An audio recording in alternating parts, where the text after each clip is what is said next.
আইএইচএফ এর সাথে আমি বেশ কয়েক বছর ধরে জড়িত। এর ক্রেডিট গোজ টু আইএইচএফ। আমাদের সমাজের যে আন্ডার প্রিভিলেজ সেগমেন্ট আছে সেই সেগমেন্টের জন্য ইনোভেটিভ ওয়েতে কাজগুলি করে যাচ্ছে, specifically education, health, financial sustainability. সেই সেগমেন্টগুলিতে তাদের যে কন্ট্রিবিউশন, সেই কন্ট্রিবিউশন আমাকে আসলে সত্যি সারপ্রাইজ করেছে।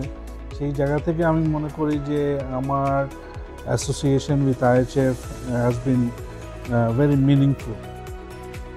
এবং আমি দেখেছি কোভিডের পূর্ববর্তী সময় থেকে কোভিডের সময় এবং কোভিড পরবর্তী সময়ে তারা সমাজের সেই আন্ডার প্রিভিলেজ সেগমেন্টকে যেভাবে পাশে থেকে দাঁড়িয়ে থেকে তারা যে সহযোগিতা করেছেন, সাপোর্ট করেছেন, যার কারণে আজকে হয়তো অনেক অনেক মানুষ যারা আরও খারাপ পজিশনে যেতে পারতেন সেখান থেকে তারা ফেরত এসেছেন এবং নতুনভাবে শুরু করতে পেরেছেন।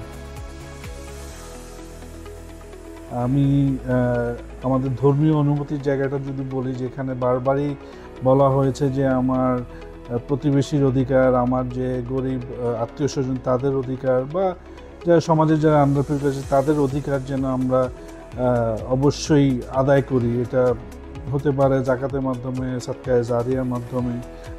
আবার যদি আমি একজন শিক্ষিত নাগরিক হিসেবে চিন্তা করি, দেশের প্রতি, দেশের নাগরিকের প্রতি যারা সকল সুযোগ সুবিধা থেকে হয়তো পাচ্ছেন না, তাদের প্রতিও আমাদের কিছু দায়িত্ব থেকে যায়। সেই অনুভূতি থেকে, সেই মূল্যবোধ থেকে আমি আইএইচএফের সাথে কাজ করার চেষ্টা করছি।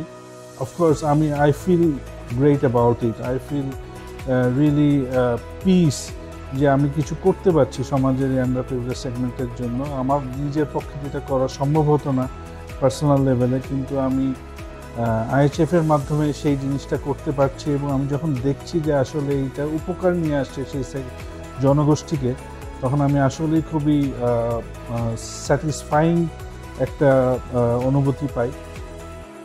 কিন্তু আইএইচএফ যে কাজগুলি করছে সেই কাজটা একটা লং টার্ম ভিশন নিয়ে কাজ করছে এবং সাস্টেইনেবল ওয়েতে কাজ করছে। যে আমরা একটা কাজ করলাম, এক বছরে বা মাসের একটা কাজ সময় করলাম, তারপরে ছেড়ে দিলাম এবং পরবর্তীতে কী হলো সেটার কোনো অনেক খবরই রাখি না। কিন্তু আইএইচএফের যে প্রোগ্রামগুলি, these are all long term ভিশনকে মাথায় রেখে সাস্টেইনেবল ওয়েতে করা, যে কারণে এটার ইম্প্যাক্ট অনেক সুদূর প্রসারী।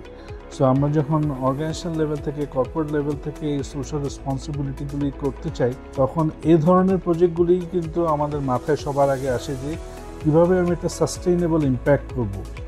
Wonderful team they have, young, energetic, vibrant, passionate একটা টিম আছে যারা এই জনগোষ্ঠীর জন্য তাদের জীবনকে অলমোস্ট উৎসর্গ করেছেন। So hats off to the team, hats off to the founder and hats off to the foundation as a whole. আমি তাদের এই 15 বছর পূর্তিতে অনেক শুভকামনা এবং দোয়া থাকলো তারা যেন আরও বেশি করে, আরও ইনোভেটিভ ওয়েতে, আরও মিনিংফুল অ্যান্ড ইম্প্যাক্টফুল কাজ সমাজের এই আন্ডার প্রিভিলেজ সেগমেন্টের জন্য করে যেতে পারে। অসংখ্য ধন্যবাদ।